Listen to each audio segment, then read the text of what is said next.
옆에 있는 분하고 더 인사합시다. 은혜 받읍시다.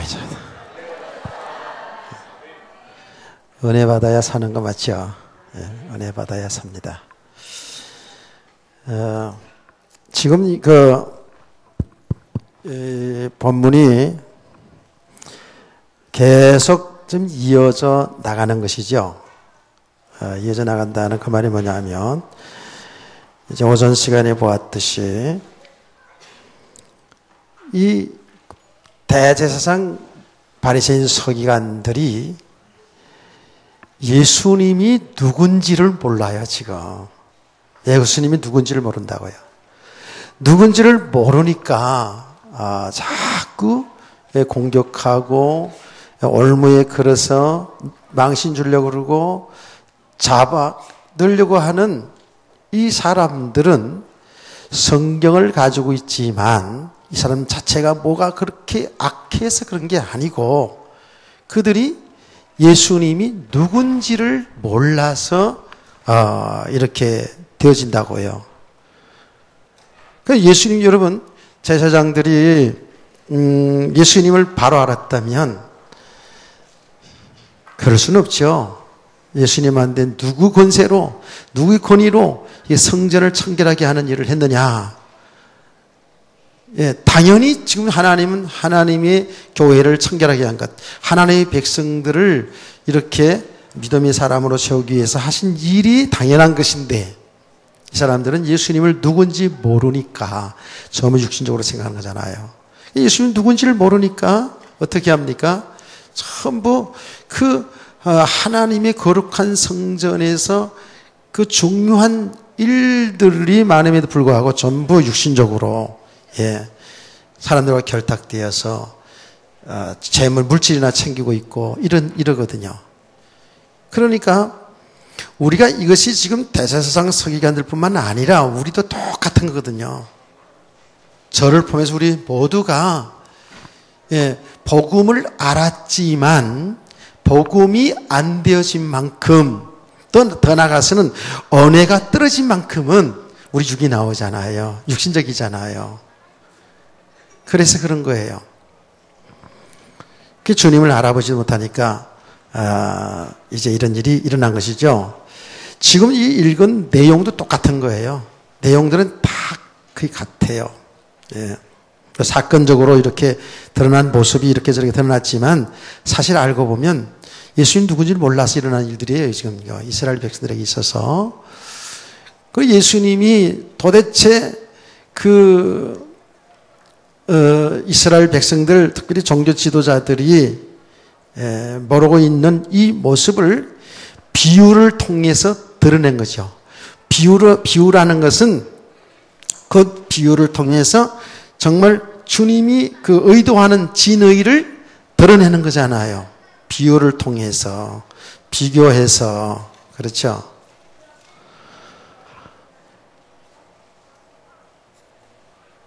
내가요, 글쎄, 우리 집에 달력, 책상에 놓는 달력이 있는데, 거기에 조인성 영화 배우잖아요. 그놈 진짜 잘생겼대. 잘생겼더라고. 내가 자세히는 몰랐는데, 내가 그 달력이 있어가지고, 달력에 조인성하고 여자 배우는 모르겠어. 누군지 모르겠는데, 딱 찍어놨는데, 얼굴이 괴로움한 게 말이요. 아주 잘생겼더라고. 그래서 그 얼굴하고 내가 보니까 내가 못생긴 걸 알겠더라고. 나도 잘생겼다고 나름대로 생각하고 있었는데 그렇게 딱 보니까 내가 상당히 못생겼다는 것이 드러나더라고. 여러분 여기 상당히 웃으면 여러분 그렇잖아요. 이렇게 보니까 그렇더라고요. 그러니까 이 비유라는 것은 비유를 통해서 너무 우리 비유에다가 막 이렇게 굉장히 의미를 막 두는 경우가 많거든요. 그 의미가 있는데 정확하게 사실은 복음을 드러내는 겁니다. 그래서 이 비유를 이야기했는데 지금 비유 내용이 뭐지요? 예수께서 비유로 그들에게 말씀하시되 한 사람이 포도원을 만들어 산울타리로 두르고 첩자는 틀을 만들고 망대를 지어서 농부들에게 세를 주고 타국에 갔더니 라고 말씀했어요. 이것도 사실은 그 시대적인 배경을 두고 이게 비유를 한 거예요. 그 시대에 이스라엘 나라가 로마의 속국이었잖아요. 로마의 속국이니까 로마에서 굉장히 탄압이 많았어요. 특별히 돈 가진 사람들 자꾸 세금 뜯어내고 이러니까 보통 힘든 게 아니에요. 그래서 특별히 그 돈을 많은 사람들이, 농사가 많은 사람들이 실제로 뭡니까? 농토도 이렇게 하는 것을 맡기고 자기들은 타국으로, 타국에 나가서 돈 있는 사람일수록 해. 그래서 이 유대 민족들이 그 디아스포라, 흩어져서 전 세계 흩어져 사는 사람이 많거든요. 그래, 그 나라가 좀 싫은 거예요. 남의 나라가 들어와서 정치, 경제, 모동을 다 잡고서 이렇게 뒤흔들고 그러니까 힘든다고요. 특별히 돈 많은 사람들은 막 세금 착취하고 너무 복잡해. 싫어. 그러니까 일하는 사람들에게 맡기고 그들은 타국으로 갔다고요. 그런 그 이스라엘 역사적인, 참 슬픈 역사적인 이 배경 속에서 예수님이 비유로 말하는 거예요. 그들이 이 비유를 하면 그 내용을 빨리 알아둘 수 있는 거예요. 그래서 이제 비유로 이제 말하는 거죠.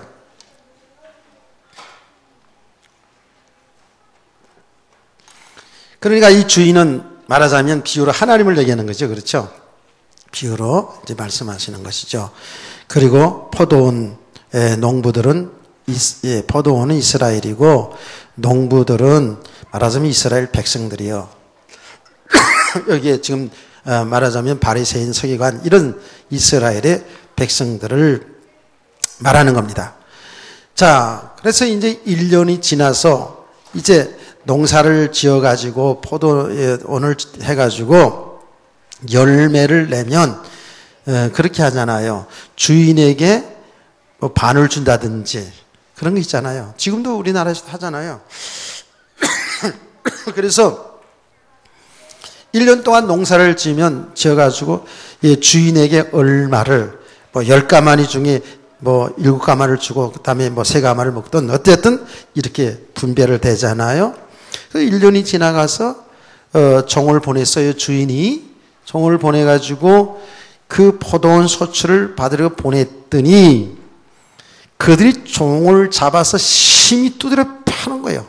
그래서 소출도 안 주고 난 것도 안 주고 때려서 보냈다고요. 그 다음에 이제 또 다른 종을 보냈더니 이제는 더 박살낸 거야. 머리 상처를 내고 뭐 능욕했다 그랬어요. 그러니까 보통 고통을 받게 한 게 아니죠. 그래서 이제 5절 말씀 보니까 또 다른 종을 보내니 그들이 그를 죽이고 그의 많은 종들도 더러는 때리고 더러는 죽인지라 그랬어요. 그러니까 하여튼 그 소출을 좀 주인이 당연하잖아요. 주인이 그 소출을 난 것을 받으러 가면 종들을 때리든지 뭐 크게 그렇게 고통을 주고 심지어는 죽이고 이렇게 했단 말이에요. 그래서 이제 마지막에 이 주인이 누구를 보냈냐? 이제 아들을 보낸 거예요. 이제 아들을 보내면 그래도 주인의 아들이니까 잘 대해주겠지라고 주인의 아들이 주인 대신 간 거니까 이제는 딴소리 못하고 이제 얼마라도 보내겠지 하고 보냈더니 어떻게 했어요? 이 사람들이 주인의 아들이다. 저 주인의 아들을 완전히 죽이자. 그래서 우리가 이 포도를 완전히 뺏어버리자. 이렇게 하고 주인이 보낸 아들까지 죽였다라고 이렇게 비유를 했다고요. 비유를 하면서 보세요. 비유를 하면서 마지막에 그 비유의 아주 중요한 내용을 이야기하죠. 10절을 다 같이 읽어보실까요? 시작.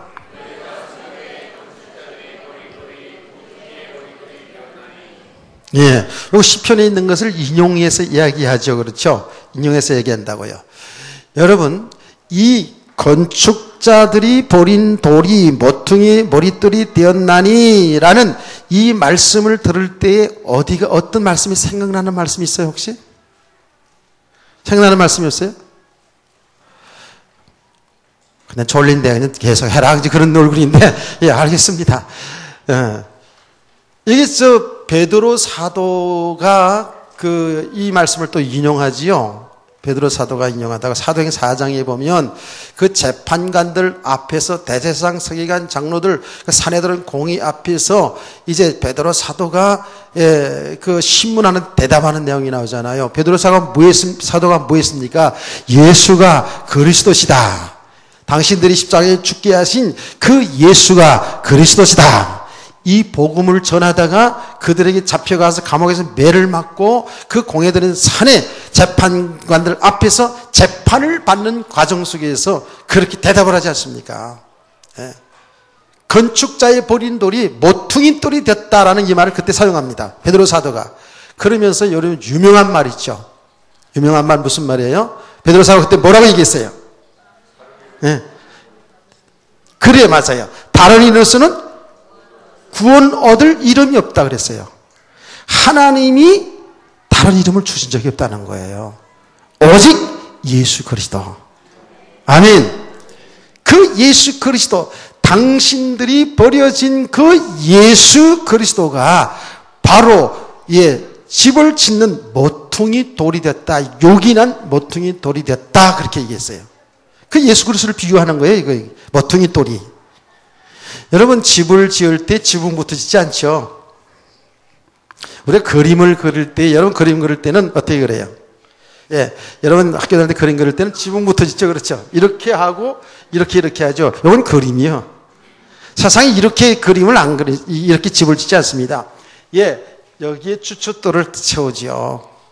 나는 어릴 때 집을 질 때에 동네에서 집을 하나 짓잖아요. 동네 사람들이 다 집 짓는 목수고 이제 그래요. 그래서 시간들을 내 가지고 집을 이렇게 지어주거든요. 요새는 안 그렇습니다만은 제가 어릴 때만 해도 그렇게 지었어요. 그러면은요 동네에서야 사람들이요 다 모여가지고 뭐부터 하는지 아세요? 예, 달구부터 해요. 달구 문제 하나 더. 땅을 단단하게 이렇게 주춧돌을 놓기 전에 땅을 아주 단단하게 이렇게 다진다니까. 그래서 여러 사람들이 이만한 둥그런 이런 그 통나무 같은 둥그런 여기다가 끈들을 다 매가지고요 다 흔들다가 정 놓고 쫙 올려다 등 놓고. 봤어요, 못 봤어요? 50대 이상은 본 거야 이제.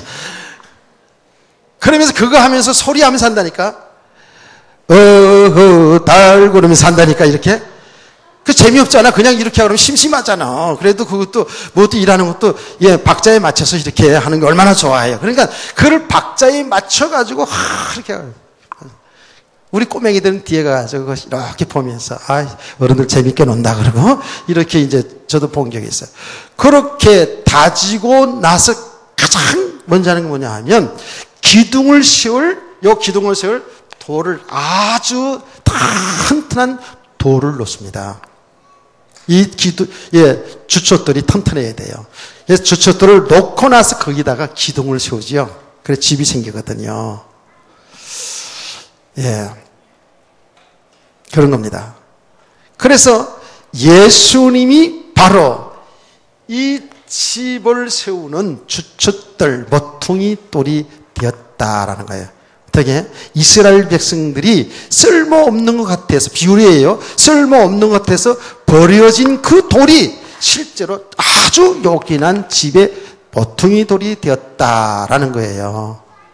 여러분, 실제적으로도 저와 여러분이 그리스도 위에 우리 신앙이 세워져야 될 줄 믿습니다. 그래서 예수님이 주는 그리스도시고 살아계신 하나님의 아들이십니다라고 고백할 때에 뭐라 그랬어요? 이제 너는 베드로라 그랬잖아요. 베드로. 반석이라는 뜻이에요. 반석. 반석이 뭐예요? 그리스도가 반석이에요. 그리스도만이 반석이에요. 이 반석 위에 집을 지어야지만이 어떻게 된다? 비바람이 몰아쳐도 집이 무너지지 않아요. 모래 위에 지은 집은 아무리 잘 지어도 비바람 몰아치면 무너진다 그랬잖아요. 그게 이제 예수님이 또 비유의 말씀 아닙니까? 그래서 우리가 이미 그리스도를 고백할 때 그리스도가 반석이에요. 이 반석이 위에 우리 신앙생활에 세워지는데 그래서 우리가 늘 얘기하는 거예요. 그리스도가 그리스도 되어야 된다라는 거예요. 그리스도가 반석이에요.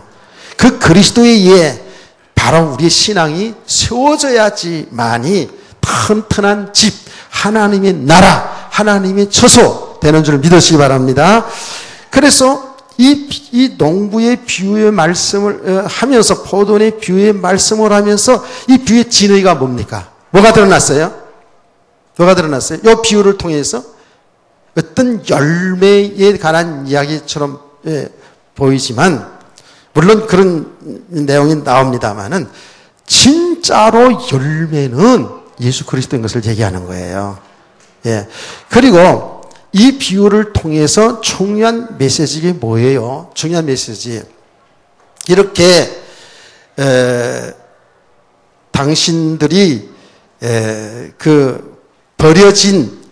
버린 그 돌, 마지막 그 농부가 마지막 아들을 보냈는데 그 아들도 죽여버렸잖아요. 그렇죠? 여기 보니까 그 버려진 그것이 바로 모퉁이 돌이 됐다. 지금 여기에 예수님께서 당신이 바로 버려진 돌이다. 예, 그리스도다라고 이렇게 얘기하지 않았어요. 예수님은 말씀을 인용해서 바로 당신이 그리스도인 것을 여기서 증거했잖아요. 그렇죠? 비유의 내용을 이제 알았습니까? 예. 예수가 누군지도 모르고 계속 그렇게 하는 이스라엘 백성들, 그 종교 지도자들에게 이 비유의 말씀을 통해서 당신이 그리스도인 것을, 당신들이 버려진 그리스도인 것을 증거하는 거예요, 지금요. 자, 이게 내용들이 우리가 조금 더 들어가 보면 실제로 이 비유의 내용은 어떻습니까? 하나님은 범죄한 인간에게 구원의 길을 약속하셨습니다. 그 약속이 창세기 3장 15절 약속이죠. 여자의 후손을 통해서 뱀의 머리를 상하게 할 것이다. 그 뱀은 그 발 뒤꿈치를 물 것이다. 라는 그예요. 거기에 복음의 내용이 다 들어있다 그랬죠. 그 내용에 보면 여자의 후손이 이 땅에 우리가 오실 예수 그리스도, 메시아를 말하는 것이죠. 그렇죠? 그 메시아가 와서, 그리스도가 와서 사단의 권세를 깨워버리겠다. 그 사단의 권세 아래서 신음하고 고통하고 멸망의 길로 가고 있는 우리 인간을 구원하시겠다라는 그런 메시지잖아요. 그 하나님의 언약이죠. 은혜의 언약인 줄 믿으시기 바랍니다. 우리 인간이 아직도 죄 가운데 있는데, 예, 하나님과 단절 상태에 있는 그 상태에 하나님은 하나님이 은혜로 그 복음을 주셨다고요. 그래서 예, 수요일날도 공부했지 않습니까? 그 발 뒤꿈치를, 사탄이 발 뒤꿈치를 문다라고 한 것은 뭐냐 하면 그 십자가의 죽음의 사건이라 그랬잖아요. 십자가에 죽는 사건이라고요. 이 사탄은 예수가 하나님의 아들인 것을 알았어요. 그래서 하나님의 아들을 죽이면 끝나고 자기들의 세상, 이 사단의 왕국을 세울 줄 알았거든요. 그런데 하나님의 계획은 예수님이 죽는 거였어요. 우리 인간의 죄를 담당하시고 죽는 것이 하나님의 계획이었다니까요. 그 하나님을 누가 당합니까? 사탄이 아무리 지혜가 있다 할지라도, 예, 하나님이 장면 피조물인데, 그렇죠? 그래서 결국은 그 창세기 3장 15절이 복음의 내용이에요. 원시 복음이라고 얘기한다고요. 그래서 하나님은 이 복음을 우리 망하게 된 우리 인간들에게 사는 길인 이 복음을 약속하셨거든요. 그래서 그것을 우리는 진노 중에 하나님의 국률이다. 진노 중에 하나님의 사랑이다. 또 은혜 언약이다. 하나님 값없이 우리 주신 은혜 언약이다 라고 표현합니다. 그래서 하나님은 이 언약을 주시고 이 언약을 전달할 종들과 함께, 종들과 함께 하나님이 주신 거예요. 그래서 이 성경 말씀의 내용이 핵심이 뭐냐면, 바로 하나님을 만나서 구원받는 길을 얘기하고 있는 거예요. 그 길이 예수 그리스도예요. 아멘. 그래서 내가 곧 길이요 진리요 생명이니 나로 말미암지 않고는 아버지께 올 자가 없느니라고 예수님 말씀하시거든요. 그래서 하나님은 이 내용을 계속해서 말씀하신 거예요. 아담에게 말씀하셨고요. 예, 그 후에 아벨을 통해 설명하셨고요.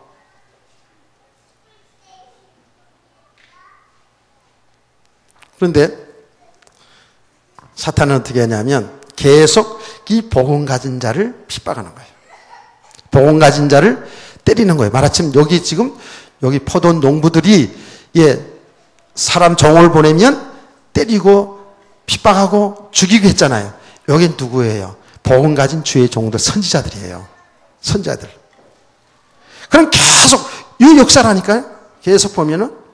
그래서 하나님은 아브라함에게 약속하신 그 내용이, 약속의 내용, 그 언약의 내용이 뭐예요? 너를 통해서 큰 민족이 이룬다는 거잖아요. 큰 민족이 이룬다는 것은, 예, 여러분 우리가 육신적으로만 받으면 그게 얼마나 축복입니다. 큰 민족을 이루니까 얼마나 큰 축복이에요. 그런데 큰 민족 이루는데 우리가 관심이 더 많아요. 그거는요, 잘 봐야 돼요. 그 큰 민족 이룬다는데 그 정말 그 큰 민족을 이루게 하는 원인이 뭐냐 하면 복음이에요. 내 씨를 통해서 천하 만민이 복을 얻으리라 그랬거든요. 그 씨가 뭐예요? 예수 그리스도. 아멘. 그래서 제가 다 얘기하잖아요. 창세기 갈라디 3장 16절 하나님 말씀하시기를 아브라함에게 약속하신 자식은 여럿을 말하는 것이 아니라 오직 하나, 예수 그리스도. 아멘. 그러니까 보세요. 큰 민족이 됐든 작은 민족이 됐든 우리 큰 살림이 되었든 작은 살림이 되었든 모든 것은 복음을 드리는 거라고요. 그리스도를 진리로 드러내는 거예요. 우리의 모든 삶의 이치를 보면은요, 정말 그리스도를 드러낸다니까. 복음을 드러내는 진리를 드러내고 있다니까요. 틀림이 없어요. 그리고 그 진리 때문에 그 진리, 하나님의 그 진리, 그 그리스도를 예, 드러내고 나타내지는 그 일을 하나님이 하시고 있다고요. 그래서 성경 말씀 보면 주의 종들, 족장들에게도 계속 메시지 줬거든요. 그 언약, 그 진리, 그 그리스도, 이게 사는 길이잖아요. 그 사탄은 이것만 계속 막는 거예요. 참 놀랍죠. 때로는 막, 예, 엄청나게, 예, 육신적에 되게 하고, 또 안 되게 하고, 예, 이렇게 하면서요, 계속 그걸 막는 거예요. 그러니까 아브라함이 그러니까 사라를 통해서 약속의 자녀 이삭이 와야 되는데 사탄이 하는 일 보세요. 계속 바로 왕이 뺏기게 하고 아멜렉 왕이 뺏기게 하고 이러잖아요. 그렇죠? 그래서 누구신지 모르게끔 이렇게 만들어 가거든요. 교묘합니다 이게요. 예. 그래서 이 역대기 열왕에서도 보면은요, 이 그리스도가 유다 민족을 유다 자손을 통해서 이 땅에 그리스도가 오는 건데 그 유다 자손을 계속 공격합니다.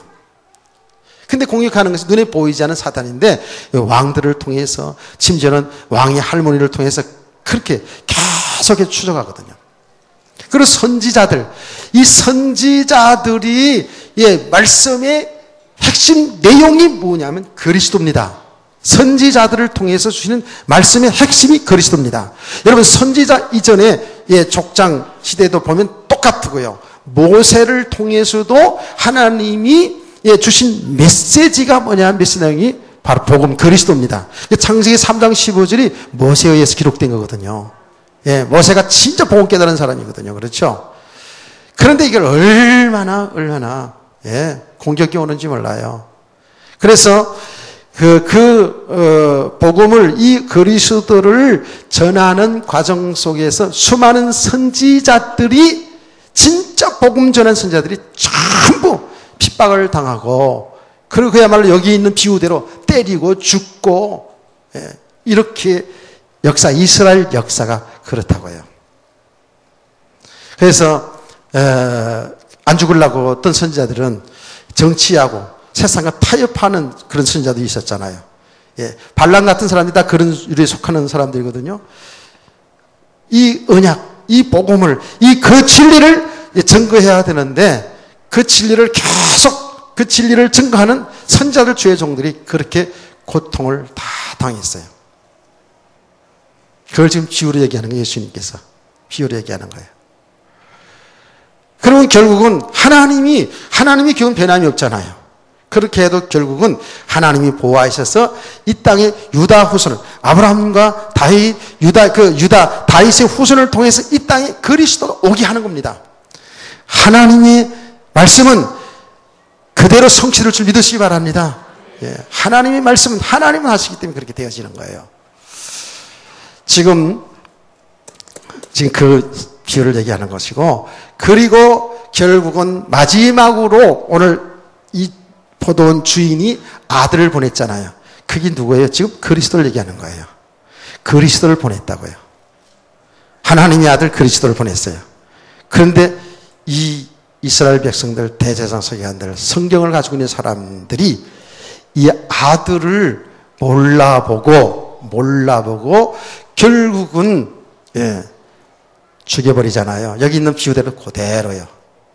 그래서 여기에 시편에 예언한 대로 건축자들이 버린 돌이 모퉁이 기난 모퉁이 돌이 되었다라고 이렇게 벌써 예언이 되어 있어요. 이게 지금 예언의 내용이 무슨 말인지, 이 비유가 무슨 내용인지 알겠죠? 예. 지금 이렇게 비유를 통해서 그 대제사장 서기관 장로들에게 이 비유를 말하니까 이들이 자기들의 조상부터 해온 일이 있잖아요. 이걸 알아들었어요? 못 알아들었어요? 알아들었죠. 자기들에게 그 내용 자체를 알아들은 게 아니라 그 비유에 지금 그 종들을 죽이고, 그리고 뭡니까? 그리스도가 하나님의 아들인 줄을 모르고 그 예수를 핍박하고 나중에 죽이는 이 사건 비유를 이들은 어떻게 했어요? 12절 말씀 보니까 그들이 예수의 이 비유가 자기들을 가르쳐 말씀하신 줄 알고 잡고자 하여 그랬어요.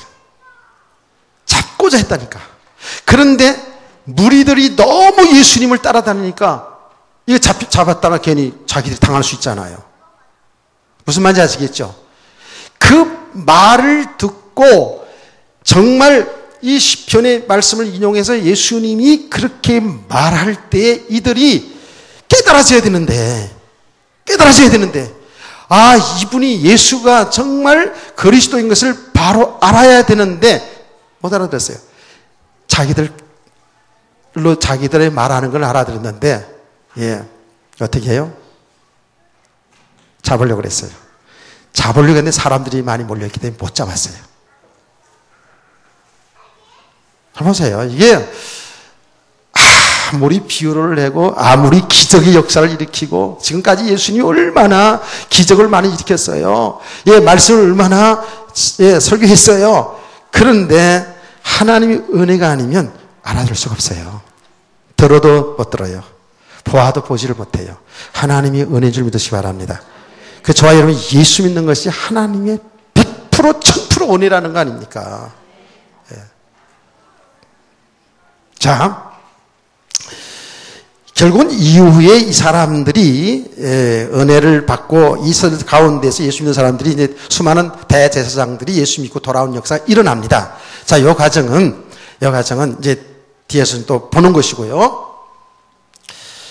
자, 이들이 이 대제사장과 서기관 이스라엘 백성들이 성경을, 구약 성경을 가지고 있었어요. 가지고 있었다고요. 그러면 구약 성경의 모든 선지자들의 그 메시지에, 그들이 전달하고자 하는 메시지의 내용은 이 땅에 그리스도가 와서, 사는 길을 열어준다. 그 얘기였거든요. 아멘. 여러분 보세요. 선지서를 보면은요, 전부 그 얘기하고 있었어요. 그 얘기. 그리고 이사야 선지자 같은 분은 아주 구체적으로 예수님에 대해 모습까지 얘기하지 않았습니까? 이사야 53장 보면 예수님이 그렇게 잘생긴 얼굴이 아니에요. 여러분 성화 보고 속지 마세요. 성화 그거 예수님 얼굴이라고 그렇게 하는데 그 성화 보고 속으면 안 돼요. 진짜 예수님의 모습은 진짜 볼품이 없다 그랬어요. 험마을 만한 게 없어요. 육신적으로 보면 험마을 만한 거 없어요. 어쩌면 나보다 못생겼을지도 몰라요. 키도 나보다 더 작아지도, 아니, 이스라엘 사람들은 좀 크긴 컸지만, 그래도 이스라엘 사람들은 다 큰 건 아니에요. 일단은 육신적으로 진짜 볼품이 없는 그런 모습이었어요. 예수님 성화는 얼마나 잘생겼어. 예. 성경적으로는 그렇잖아요. 그런데 그 이사야 선지자가 예수님에 대해서 아주 정확하게 그 모습부터 그가 이 땅에 오셔서 어떻게 배청을 당할지, 어떻게 죽을 것에 대해서 자세히 얘기했잖아요. 보라, 처녀가 잉태의 아들을 낳을 것이니 그 이름을 임마누엘 하리라. 이사야 7장 14절 말씀 우리가 너무 많이 알고 있잖아요. 그게 이사야 선지자, 예수님 오기 전 약 700년 전에 예언한 말씀이거든요. 이사야 선지자가 정확하게 하나님의 복음을 바로 깨닫고 전했어요. 이사야 선지자 많이 핍박당했죠. 에레미야 선지자 많이 핍박당했죠. 시편에 보면 족장들 다이당도 정확히 복음을 깨닫고요. 시편의 내용 보면 전부 그리스도가 하는 얘기 얼마나 많이 나오는데요. 시편 21편 같은 내용은요, 예수님 십자가의 피를 죽으시는 그 장면 그대로 있다니까요. 그렇죠. 성령의 감동으로 이 진리를, 이 복음을 바로 깨닫고 그 시대에, 저 구약 시대에도 이미 모세가 정확하게 복음을 깨닫고 전가하지 않았습니까? 이 복음이 전가되는 거예요. 이 복음이 계속. 그 이스라엘 백성들이 이 복음을, 그 진리, 그 예수 그리스도를 바로 알고 믿고 신앙생활 할 때는 하나님은 그들에게 육신적으로 축복을 줬어요. 그리고 예수를 통해서 하나님 바로 잘쓰니까. 그 말은 구약시대는 제사잖아요. 제사. 피제사 있잖아요. 그 피제사가 바로 그리스도의 표잖아요. 그래서 정말 그들이 그 의미를 바로 알고 피제사를 바로 잘 드렸을 때에 그들의 죄가 용서받고 하나님과 교통하게 되고 하나님이 은혜와 축복을 받은 줄 믿으시길 바랍니다. 복음 때문에, 그 원인이 복음 때문에 하나님이 그 축복하셨어. 그 축복이 또 목적이 아니고 그렇게 하나님의 그 작은 이스라엘 민족이 하나님 축복받아서 온 땅에 하나님의 살아계심을 나타나게 하는 거예요. 하나님 복음을 전하게 하기 위해서요. 아멘. 전부 사실은 원인이 복음 때문이거든요. 그래서 그렇게 복음이 제대로 드러나고 하나님의 백성들이 이 그리스도 예수 안에서 말하자면 믿음으로 하나님을 섬길 때에 하나님은 그들을 강대국으로 만들으시고 축복하셔서 세상에 하나님의 사랑을 증거했다고요. 그런데 또 조금 잘 되어지고요. 삶이 잘 되어지고 나라가 부강이 튼튼해지면 어떻게 갔습니까? 여기 은혜가 지속 안 됐어요. 이 사람이 우리 연약한 부분이에요. 육신적으로 가는 거예요. 육신적으로. 신앙생활이 제대로 안 되는 거예요. 그러다 보니까 육신적으로 하다 보면 육신의 삶 그 자체가 전부 하나님과 멀어지는 거기 때문에 그게 우상이잖아요. 그렇죠? 좀 우상 숭배로 빠지는 거예요. 꼭 이렇게 뭔가를 만들면 그것만이 우상이 아닙니다. 하나님보다 더 의지하고 하나님보다 더 사랑하는 것, 하나님보다 더 좋아하는 것들이 다 우상이라고 그랬잖아요. 그렇죠? 그게 우상 숭배로 가는 거예요. 그 우상 숭배로 가면 그 배경은 사탄이잖아요. 인생이 실패되죠. 그래서 또 고난 가운데 있습니다. 그 고난 가운데서 또 이스라엘 백성들은 하나님이 섬기던 백성들이기 때문에 거기서 또 하나님을 찾습니다. 그래서 하나님으로 돌아옵니다. 이걸 반복했다니까. 이 과정 속에서 수많은 선지자들이 주의 종들이 제대로 이 복음을 전했잖아요. 제대로 복음 전하면 그 당시에 백성들에게 그렇게 핍박을 당하고 고난을 당하고 그랬어요. 자, 이스라엘 백성들이 성경을 가지고 있으면서도 이 땅에 그리스도가 온다는 사실을 그들이 알고 있었거든요. 그런데 왜 예수님이 그리스도인데 못 봤습니까? 예수님이 그 설교의 말씀, 그들은 그랬어요. 야, 권세 있다 그랬어요. 설교 말씀이 권세 있고 능력 있다 그랬어요. 은혜가 된다고 얘기했다고요. 제 말로 말하면. 그리고 예수님의 그 놀라운 도대체 사람들이 상상할 수 없는 그 기적의 역사들을 보면서도 왜 예수님이 그리스도인 것, 하나님인 걸 알지 못했을까요? 그거는요, 일단 우리 육신적으로 생각해 보면 이런 겁니다. 그들은 그리스도가 올 것을 기다리는데 어떻게 오셔서 이스라엘 나라를 로마의 그 압박에서, 로마의 정권에서 해방을 시켜서 잘 사는 다윗 왕국, 솔로몬 왕국 시대처럼 잘 사는 이스라엘 나라를 그렸다고요. 그런 메시아를 기다렸어요. 그 자체가 틀렸죠. 그러니까 여러분, 제가 얘기하는 거예요. 우리 성도들이 예수님 잘 믿어서 축복받길 다 원하잖아요. 그렇죠? 그래서 저는 여러분에게 축복받으세요. 성실하게 해서 축복받으세요. 이렇게 이야기를 하면서도 뭘 항상 얘기합니까? 그게 목적은 아니라고 얘기하잖아요. 그 목적은 아닙니다. 그게 신앙생활의 목적이고 목표가 되어지면 우리는 복음과 점점 멀어지게 됩니다. 복음을 알아갈 수가 없습니다. 제대로요. 그러니까 이스라엘 백성들이 뭐 그렇게 나쁜 게 아니에요. 그들은 정말 철저하게 하나님의 말씀을 살려고 몸부림쳤던 사람들이거든요. 그런데 그들이 그리스도를 기다리면서도 그들은 육신의 메시아를 생각했던 거예요. 그게 복음의 오해라는 거예요. 복음의 오해. 깨닫기를 바랍니다. 하박국 선지자가 복음에 오해했던 부분이 뭐예요? 예수 잘 믿으면 무조건 축복받고 성공하고 이런 쪽으로만 생각했다고요. 그게 아니거든요. 하나님이 하신 일은요, 우리 하나님의 사람들을 정말 믿음의 사람으로 세워져서 하나님과 진정으로 교통하며 하나님이 주신 그 영적인 축복을 누릴 수 있는 성도가 되는 것이 하나님의 목적이거든요. 아멘. 그 속에서, 그 믿음 안에서 우리 육신의 삶도, 주신 삶도, 그게, 어떤 삶이든, 작은 삶이든 누릴 수가 있는 그런 믿음의 사람으로 세워가길 원하잖아요. 근데 무조건 우리가 신앙생활 잘하면 축복한다는 이 복음의 오해 속에서 보니까 성도들이 신앙생활 잘하는데 자꾸 고난이 오고 저 불신자들은 잘 살고 이게 뭡니까? 하박국 선지자가 이러면서 하나님 앞에 기도한 거예요. 기도하는 가운데 하나님의 은혜로 깨달아진 거죠. 아, 우리는 정말 하나님으로 인해서 우리가 구원받은 하나님의 백성으로 정말 우리가 기뻐하고 즐거워 살아야 되는구나. 아멘. 근데 이 백성들이 이 복음을 오해한 겁니다. 이스라엘 백성들이. 그렇게 메시아에 관해서 오해를 한 거예요. 자기들의 나라를 잘 살게 한다. 그건 우리가 적용해 보면 지금 우리 똑같은 그런 내용이죠. 자, 그러다 보니까 어떻게 그렇게 그 나라를 세울 왕이 지금 생각하고 있는데 예수님은 자기들의 기준 보니까 너무 초라해요. 저 목수의 아들이지. 배운 것도 없죠. 그 당시 시대로, 그 당시에 보면 그런 거예요. 목수의 아들이, 가난한 목수의 아들이지. 정말 그들은 기다리기를 아브라함 후손, 다윗의 후손을 통해서 왕손을 통해서 뭔가 정치력이 있고 뭔가 좀 뛰어난, 특출난 이런 사람이 나타나서 내가 그리스도다라고 이렇게 했으면 인정할 수 있었을 거예요. 근데 그게 아니에요. 하나님의 계획은 그게 아니잖아요. 하나님의 계획은 이미 예언하셨어요. 초라하게 하셨어요. 이게 하나님의 계획이에요.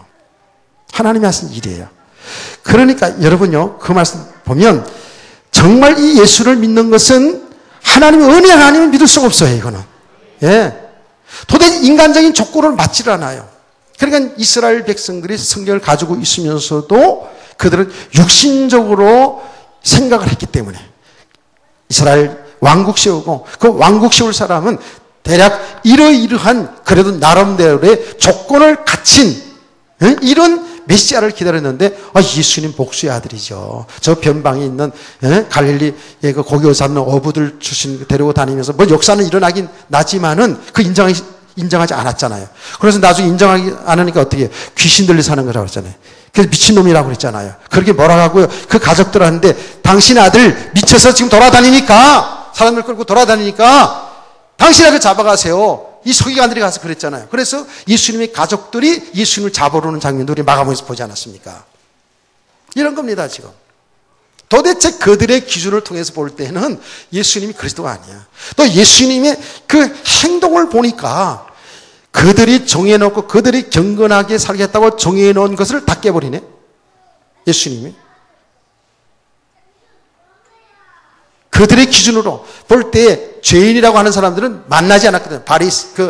뭡니까? 사케오 같은 사람, 문둥병자 같은 사람들, 또 이렇게 인생을 실패했던 그 여자들, 예수님은 그런 사람들도 만나고 저런 사람들 만나고 다 만나잖아요. 그렇죠? 근데 이 이스라엘 백성들은 그런 건 다 검해져 있다고요.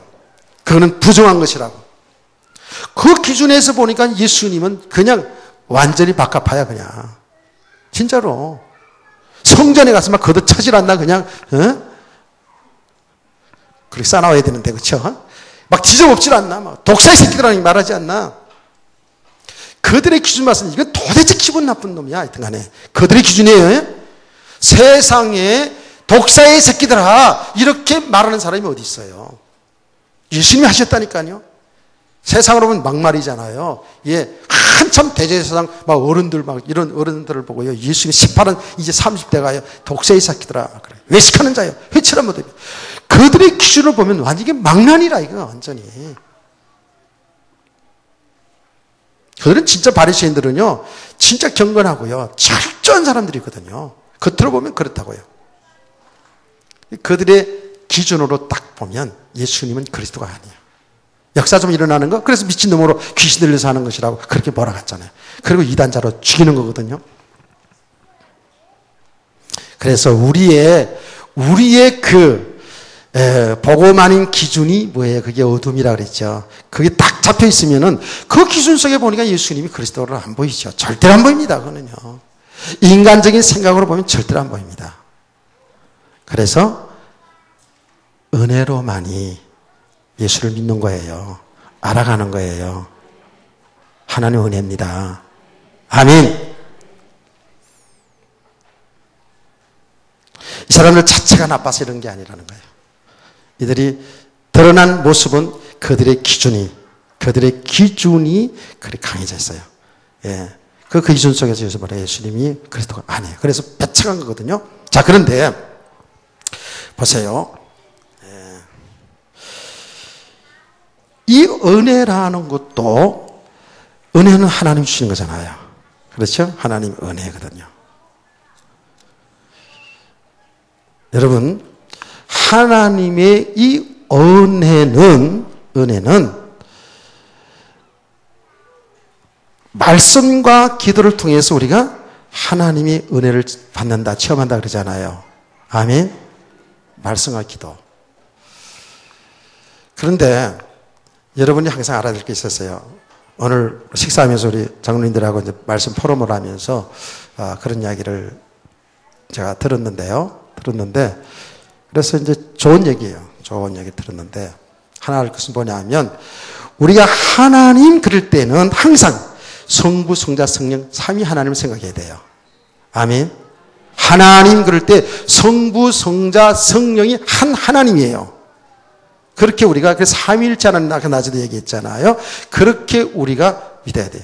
주여 그러면 우리는 예수님만을 생각할 수도 있거든요. 아니요. 주여 그러면 하나님, 성부 하나님도 성자 하나님도 성령 하나님도 주여, 우리 주인이에요. 아멘. 삼위 하나님을 항상 염두에 둬야 돼요. 그러면서 우리가 이제 어떤 걸 알아야 되냐 하면 구약시대 보면 성부, 성자, 성령 삼위 하나님이 똑같이 창조합니다. 창세기 1장에 보면 성부, 성자, 성령 삼위 하나님이 창조하신다니까요. 우리 인간을 창조할 때도 뭐라 그러겠습니까? 우리 형상대로 창조하시고 그랬죠. 바벨탑이 쌓을 때 우리가 내려가서 무너뜨리자 이러잖아요. 그게 뭐예요? 복수로 사용하거든요. 근데 성부, 성자, 성령 삼위 하나님이 곧 한 하나님. 할렐루야. 그렇게 우리 깨달아져야 돼요. 그런데 구약시대를 보면 성부 하나님이 주체가 되어서 하나님이 구속의 역사를 하고 있는데 성자, 성령이 없는 게 아니에요. 다 나타나요. 구약시대에도요. 성자 예수님이 나타난다니까요. 아브라함의 가정에 사람이 왔잖아요. 그렇죠? 그게 성자 예수님 나타나거든요. 구약의 성령님이 역사한다니까요. 삼위 하나님 역사예요. 자, 그러면 신약 시대에는 성부, 성자, 성령, 그 하나님이 구원의 역사를 이루는데, 하나님이 구원의 역사를 이루고 있잖아요. 그렇죠? 이 구원의 역사를 이루는데 주체가 누구예요? 성자 하나님이신 그리스도예요. 그리스도가 주체되고 성부, 성령 하나님이 같이 그 구원의 역사를 이루어나간다고요. 깨닫기를 바랍니다. 자, 그러면 예수님이 십자가에 죽으시고 부활하시고 지금 성천하시고 누가 오셨어요? 예, 그리스도의 성부 성자의 이름으로 누가 왔어요? 성령님이 오셨어요. 성령이 오셨네, 성령이 오셨네 찬송하잖아요. 성령님이 오셨다고요. 그래서 지금 시대를 우리는 성령 시대라 이렇게 얘기하는 거예요. 그래서 성령님을 잘 모르면 우리 신앙생활 잘 안 되죠. 그래서 여러분 수요일 때 우리 교사대학에서도 얘기했잖아요. 성령님에 대해서 삼위일체 하나님 영적인 본질이 하나님이시고 성령 그 인격적이고 성령님의 역사에 대한 이런 이야기를 말씀을 들었죠. 다 잊어버렸지만 어쨌든 성령의 역사, 성령님이 강림하셨다고요. 눈에 보이지 않는 성령이 강림하셨어요. 그래서 지금은 성령님이 성령 하나님이에요. 그렇죠. 그분이 하나님이라고요. 아멘. 영이지만 하나님이라고요. 그 성령이 우리 안에 지금 함께 있잖아요. 성령이 구원 역사에 성령님이 이제 적용하는 거예요. 이미 하나님 성부 하나님이 계획하시고 성부 성자 성령 하나님 계획하신 것을 성자 예수님이 십자가의 죽으심을 통해서 부활을 통해서 성취하신 것을 이제 성령님이 적용시킨다고요. 아멘. 그래서 우리가 은혜를 받아야 된다라는 그 말 속에는 성부, 성자, 성령, 삼위 하나님 다 함께 포함되어 있는 거예요. 좀 더 구체적으로 말하면 성령님의 역사를 통해서 우리가 은혜 받는 거거든요. 아멘. 그래서 그 성령님의 역사를 지금 계속 우주 만물 가운데 성령 역사하는데 우리가 보통 모든 기독교에서 정통 교리가 뭐냐 하면 그 은혜를 처음 하는 것은 뭐냐 하면 말씀과 기도와 성례전이라 이렇게 말하는 거예요. 그런데 우리의 삶 속에 성령님이 역사하지 않는 게 아니라고요. 근데 이런 부분들이 약해지셨죠. 우리 삶 속에서는 약해져 있다고요. 자, 그래서 그건 좀 더 뒤에서 얘기하고요. 그래서 이 성령님이 오시면 어떻게 해요? 진리를 깨닫게 하시는 거예요. 성령님이 오시면 진리를 깨닫게 하고 진리를 증거하게 하는 거예요. 그래서 제가 새벽마다 하나님 앞에 집중적으로 기도하는 게 뭔지 아세요? 성령님께서 이 복음을 하나님의 말씀을 하나님이 그 뜻대로 그 영적인 그 사실대로 바로 깨달아서 성도들에 전하기를 원합니다. 라고 이렇게 기도해요. 근데 이제 내가 잘 깨달아지지 못한 만큼은 어떻게 어쩔 수 없잖아요. 그렇죠? 깨달아진 만큼만 하는 겁니다. 제가 은혜 받은 만큼만 하는 거죠. 그렇죠? 우리 성도들 그렇게 아멘 하시기 바랍니다. 그렇게 은혜 받는 거예요. 그래서 말씀을 통해서 왜냐하면 하나님의 성령의 역사는 말씀을 통해서 역사하게 되어 있어요. 이 말씀 자체가 성령의 감동으로 기록되어져 있는 거기 때문에 성경 말씀을 증거할 때에 성령님이 역사를 하기 때문에 이 말씀이 깨달아지고 은혜가 되는 겁니다. 깨달아지니까 은혜가 되는 거거든요. 성령님 오시는 요한복음 16장에서 보면 어떻게 해요? 죄에 대해 책망하시고 여러분 죄에 대해서 책망을 성령님이 하시는 거예요. 여러분이 죄를 범하게 되면 자본죄를 범하게 되면 불편하죠. 그렇죠? 그 숨기려고 해도 그게 자꾸 생각나죠. 드러나죠. 그렇죠. 그러다가 말씀 들으면 막 생각이 나죠. 그러니까 회개하지 않아요. 잘못했습니다. 저도 그럴 때가 많아요. 내가 어떤 자존심 상하는 일들이 있어가지고 요거는 그냥 누르고 또 누르고 그렇게 기도하려고 해도 그 뭐예요? 어떻게 성령님이 그걸 드러내요. 그래 요거 누르고 있었는데 기도가 잘 안 돼. 막혀요. 진짜로. 누구 미운 사람 있잖아요. 그러면 요거 미운 감정이 있거든요. 자존심 상하게 해서 예를 들면 그러면 요거 그냥 모른 척하고 이제 그런데 엎드려 기도할 때 자꾸 이게 걸려 드러내요. 진짜로 기도하게 되면 우리가 순간순간 실수도 하고 또 이렇게 속상한 일도 있고 막 상처받는 일도 있고 그러는데 기도 속으로 들어가면 그게요 다 드러나면서 치유됩니다. 왜 그런지 아세요? 성령님이 역사하는 거예요.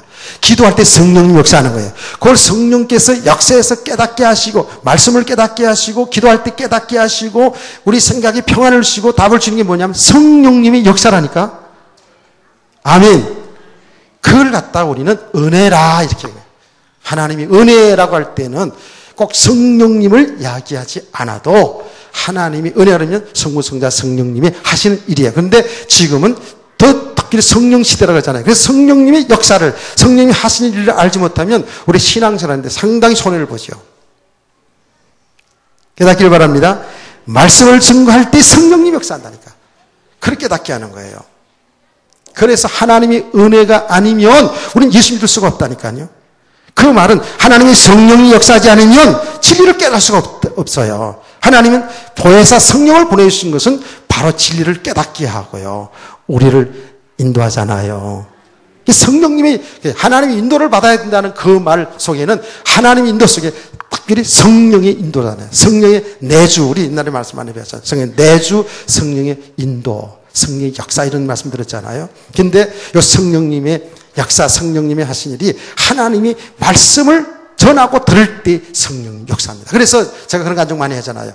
이 말씀을 증거하다 보면요, 정말 성령님이 역사하지 아니하면 안 된다는 걸 알아요.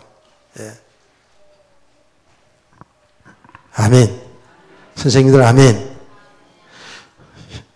내가 아멘을 억지로 이렇게 좀 시키는 거는 좀 분위기 하나고, 졸지 말고 아멘 하라고 그러는 거예요. 그래요. 성령 역사하면 예수를 주라고 고백 못 한다 그랬잖아요. 성령이 아니고는 예수를 주라고 고백 못 합니다. 정말이에요. 그래서 성령의 역사. 그래서 말씀에 은혜 받아라. 말씀에 집중하라.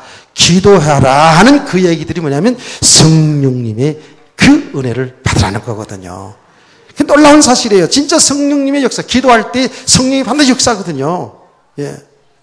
그래서 성령은 하나님의 깊은 것을 통달하시는데 난 그거 진짜 처음 한 사람이거든요. 예. 아무것도 모르는 가운데에 그걸 하나님이 성령으로 깨닫게 하시더라고요.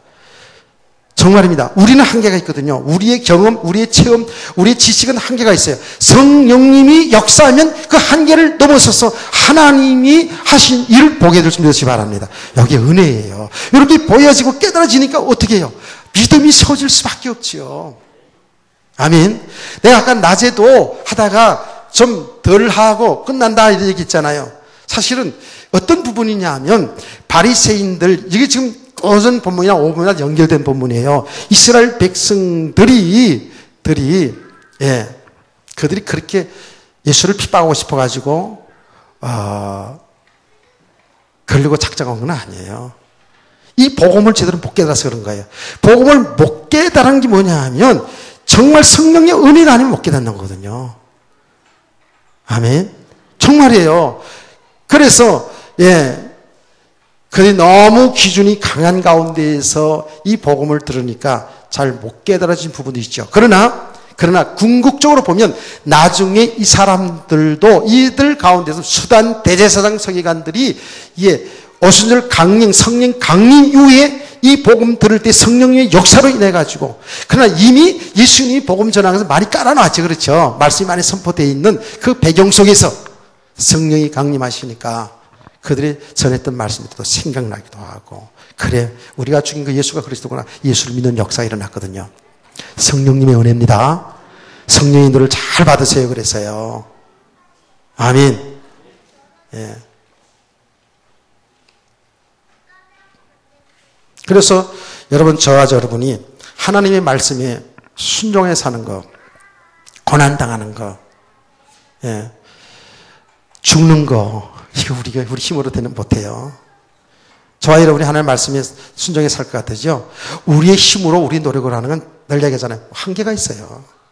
그러니까 우리의 결심으로 하는 건 뭐예요? 작심삼일.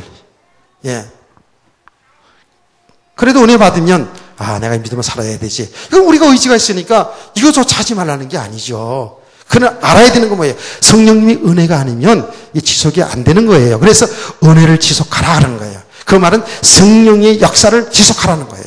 그 성령의 역사, 성령의 깨달음의 그 역사, 그 은혜를 지속하는 그것이 뭐냐?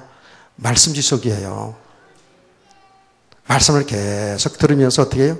내 모습을 발견하는 거예요. 그래서 여러분이 이 말씀대로 순종하여 살아가라 이런 그런 그 의미가 우리가 믿음이 세우지 않으면 그 말씀 순종할 수 있는 능력이 힘이 없으면 어떻게 말씀 순종해야 삽니까? 못하잖아요. 근데 이걸 또 무시해서는 안 되는 거예요. 그래서 우리는 여기 균형이 있어야 되는 것이죠. 이쪽으로 아직 우리가 믿음이 안 되어진 이 부분을 계속 드러내는 거예요. 아직 하나님이 말씀대로 믿음이 세우지 않은 부분, 이 육신의 끝들을 이것을 우리는 말씀을 통해서 드러낸다니까. 하나님의 말씀을 통해서. 그래서 뭐라고 얘기합니까? 이 말씀은 좌우에 나선 어떤 것보다 예리하여 영과 혼과 골수를 쪼개 찔리고 너희 마음의 생각까지 드러낸다 그랬어요. 믿으시기 바랍니다. 그래서 말씀을 들을 때 안 들릴 수도 있어요. 어떤 때는. 그래서 막 기분이 나쁠 수도 있어요. 또 우리의 육신적인 살아가는 삶을 말씀을 통해서 드러내니까 기분 나쁠 수 있고 인정하기 싫은 때도 있다고요. 그렇지만 하나님의 말씀을 듣는 가운데 성령께서 이 말씀의 깨달음을 주기 시작하면은요, 그게 다 맞거든요. 아멘. 그래서 은혜 받는 거예요. 그래서 성령님의 역사를 통해서. 그래서 죄종은 어떻게 해야 되겠습니까? 이 성령님의 역사를, 성령을 의지하고, 그러니까 강단에 올라갈 때마다 제가 가장 정말 발발 떨면서 기도하는 게 뭔지 아세요? 성령의 힘에 의해서 능력 있게. 그러면서 내가 이런 기도까지 하면 성령님, 성령님이 좀 재밌기도 해주세요. 나 이렇게 기도한다니까, 실제로. 조는 사람 깨워가면서 이제 이 말씀을 증가할 때 성령님의 능력으로, 성령님의 권능으로 역사해 주길 원합니다. 이렇게 한다니까. 그러면서 너무 지루하지 않게, 너무 지루해서 목회하겠다는 사람이 있다고 그래가지고. 안 깨달아지면 그렇죠. 그래서 저 웃긴다는 소리가 아멘 하세요. 이렇게 하는 거예요. 저 주의를 환기시키고 일어나고. 조는 사람만 아멘 하세요. 그리고 또 말하자면 주의를 환기시키기 위해서 그렇게 하는 거예요. 무슨 말인지 아시겠죠? 자, 성령님의 역사를 통해서 이 복음을 깨달아내는 거예요. 그럼 우리 어떻게 해야 돼요? 어쩔 수 없어요.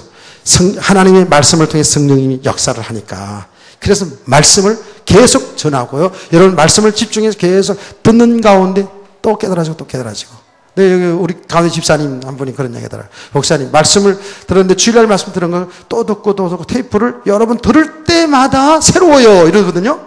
들을 때마다 짜증나요가 아니고 들을 때마다 새로워져요. 깨달아져요. 이렇게 하는 건 뭐예요? 성령님이 역사하기 때문에 그래요.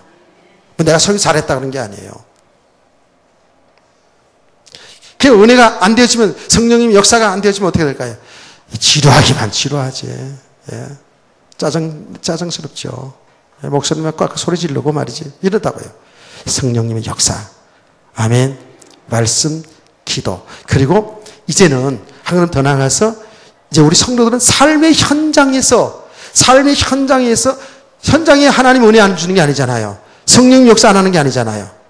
그래서 여러분들 그런 우스갯소리 하는 게 있잖아요. 우리가 딱 어디 가는데 맛있는 걸 잘 먹고 있어.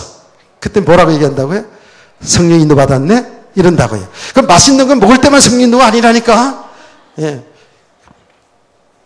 그런 얘기 하잖아요. 그렇죠? 내게 딱 맞는 거면 기도 응답 받았다 그러고 성령 인도 받았다 그런 게 그게 아니잖아요. 성령님이 정말입니다. 모든 일 속에 성령께서 역사하시는 것이 우리가 보여지는 거예요. 그게 은혜라고요. 아멘. 그래 이제 그게 자꾸 영적인 눈이 열려지면 우리가 진짜 이 복음이 되어지면 되어질수록에 자꾸 영적인 눈이 열려지거든요. 열려지게 되면 진짜 하나님이 하신 일, 그 말이 뭐예요? 성령님이 지금 하고 있는 그 일들을 우리는 발견하게 돼요. 순간순간 놓쳤다가도 발견하게 돼요. 그 일들을 내가 기도 속으로 끌고 들어가서 하나님, 이 일이 왜 이런 일이 일어났습니까? 왜 이런 일이 일어납니까? 라고 하나님 질문하면서 기도할 때 성령님이 알게 했어요. 깨닫게 했어요. 그래서 여러분 기도 생활은요, 해도 되고 안 해도 되는 게 아니에요. 진짜 말씀 붙잡고 늘 기도 속으로 들어가 보면 우리 모습이 자꾸 발견되세요. 너무 육신적이었고 내 인간적이었고 내 유익 손에 따라 생각하고 내 기준대로 생각하고 말하고 이런 것들이 자꾸 드러나신다니까요. 이렇게 우리가 은혜를 받아가면 말씀과 기도와 또 여러분 삶의 현장에서 하나님이 하신 일, 성령이 하신 일을 이렇게 보면서 우리가 성령 인도받는 여기에 자꾸 처실이 돼야 돼요. 그렇죠? 여기 세밀하게 구체적인 게 아니겠어요? 막연한 게 아니에요. 이렇게 우리가 가면서 복음을 알아가기를 원합니다. 그냥 믿음의 사람을 씌워주는 거예요. 결론입니다. 무슨 결론이냐? 이렇게 성령의 인도하심 따라 은혜를 지속하는 가운데 말씀과 기도와 삶의 현장에서 지속하는 가운데 우리는 예수 안에 있는 열매, 우리의 믿음의 열매가 하나님 보시기에 아름답게 세워져 갈 수 있어요. 여기 믿음이 세워져 간다고요. 믿음이 세워져 가면서 하나님의 은혜, 즉 성령의 충만한 은혜를 지속하게 될 때 여기에서 나오는 삶이 헌신의 삶을 믿으시기 바랍니다. 내가 이렇게 해서 이렇게 해서 축복받고 이렇게 내가 해야 되겠다라는 그 의지로도 우리 열심으로도 어느 정도 할 수 있어요. 그러면 보세요. 하나님의 은혜 아니고 내 의지, 내 열심으로 내가 축복받기 위해서 하는 그 헌신과 봉사는 뭐예요? 조금 되어지면 어떻게 자기 의가 세워진다니까. 자기 의가 세워져요. 내가 이렇게 해서 내가 헌신해서 내가 봉사해서 그러니까 이 복음을 제대로 알지 못하는 사람들은 어떻게 해요? 가면 갈수록 육만 사라지는 거예요. 그래서 신앙생활 오래 한 거 자랑하고 개척교회 멤버라고 자랑하고 헌금 많이 한 거 봉사 많이 한 거 자랑하고 자기 의가 세워진다니까요. 맞잖아요. 대제사장 서기관들처럼 복음을 제대로 못 깨달아 은혜를 제대로 못 받으니까 어떻게 돼요? 전부 복음과 상관없는 육신적인 그 전부 거기에 묶여가지고 이렇게 살고 있잖아요. 그래서 우리 성도들은 은혜 안에서 그 말이 그리스도 예수 안에서 그 말은 성령 안에서 하나님 안에서 주시는 그 은혜를 따라서 그 힘을 따라서 살게 되면 우리는 내가 이렇게 말씀을 지켜야 되겠다는 게 아니고 말씀에 순종하게 되는 삶이 되어지는 거예요. 헌신의 삶이 되어지게 되어 있는 거예요. 아멘. 그래서 우리는 자꾸 지금 보고 만든 이 부분을 말씀을 통해서 우리가 자꾸 드러내는 거예요. 드러내면서 우리는 정말 성령님의 은혜가 필요한 자구나. 성령님의 가르침이 필요한 자구나. 성령이 가르치고 생각나게 하시니까. 아멘. 그래서 장로님들하고 포럼이 뭐냐면 성령님의 구체적인 사역을 성도들은 보통 잘 모르니까 그런 부분을 좀 얘기하면 좋겠다 그러는데 제가 듣고 맞다라고 생각 들어요. 나는 은혜하는 것은 당연히 성령님의 역사, 성부, 성자, 성령, 삼위 하나님의 역사를 이제 그렇게 표현했는데 성령님이 지금 세밀하게 여러분과 저를 이 자리에 함께 한 줄 믿으세요. 그렇죠? 이 말씀을 전하고 들을 때도 성령님이 역사하는 거거든요. 그래서 여러분과 저와 여러분이 이렇게 성령님의 은혜 속에서 우리의 주시는 믿음을 따라서 주시는 축복을 따라서 힘을 따라서 여러분 주의 복음 전하는 일에 헌신하시는 삶 되기를 원합니다. 아멘. 꼭 교회에서뿐만이 아니에요. 교회 우리 직분자들 교회에서 하는 일뿐만 아니고 여러분 삶 자체가 다 하나님이 주신 성직이라고 얘기했죠. 그래서 정말 부엌에서 설거지를 잘하는 것도 그것도 하나님의 일이라고 얘기했잖아요. 교회에서 하는 일만 성직이 아니라 우리에게 주어진 모든 삶 자체가 하나님이 주신 성직이라는 거예요. 저는 기능면으로서 말씀을 전하는 자리에 있지만 저도 여러분도 다 하나님이 주신 성직이라고요. 아멘. 이렇게 우리는 삶 속에서 우리 주신 그 직분들을 하나님의 은혜 아래서 은혜 속에서 다시 말하면 성령 충만한 속에서 이렇게 주의 일에 헌신할 때 하나님 기뻐하는 아름다운 헌신의 삶이 될 줄로 믿습니다. 그러나 이걸 주의 여러분 축복합니다. 아멘.